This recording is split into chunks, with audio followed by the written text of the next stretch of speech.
Devant le théâtre de Vidy, évidemment, c'est les souvenirs qui arrivent. Ça a un côté commémoration, monument commémoratif. Ce qu'on trouve d'abord, c'est évidemment tous ceux qui ont été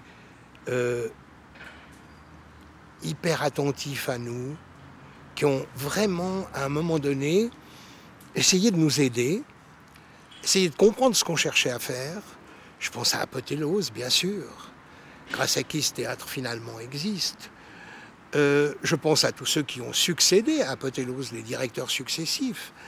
Mais je pense aussi, plus loin de ça, à d'autres théâtres, d'autres bâtiments, d'autres lieux. En pierre, ceux-là peut-être, ou en bois même parfois, peut-être parfois même en toile. Ce qu'il y a d'important finalement, je crois, dans un bâtiment théâtral, c'est la charge d'émotivité qu'il comprend. C'est une sorte d'accumulateur.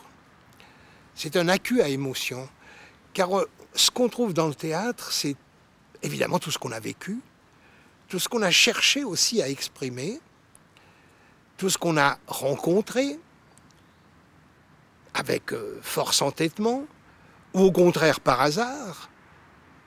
Dans ce théâtre-là, j'ai rencontré des gens tout à fait par hasard. Bien sûr, j'ai retrouvé des amis, j'ai retrouvé des élèves, beaucoup d'élèves qui sont venus maintenant jouer ici, qui ont passé du temps à Strasbourg notamment, et puis qui maintenant sont là. J'ai retrouvé des comédiens avec qui j'avais travaillé naguère en Belgique, en France, en Suisse. C'est une sorte de...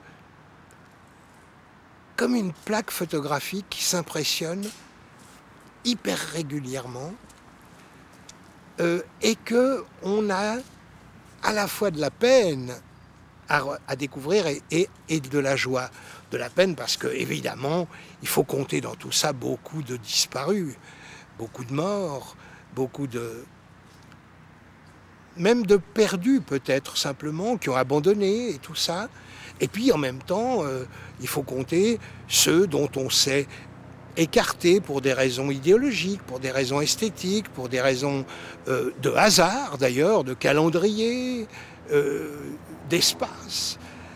Mais moi je pense quand même que ce qui reste fondamental dans le théâtre, c'est qu'on ne fait pas de théâtre si on n'a pas envie d'exciter nos neurones à retrouver des choses, à revivre des événements, à être dans la remémoration, dans les intermittences de la mémoire,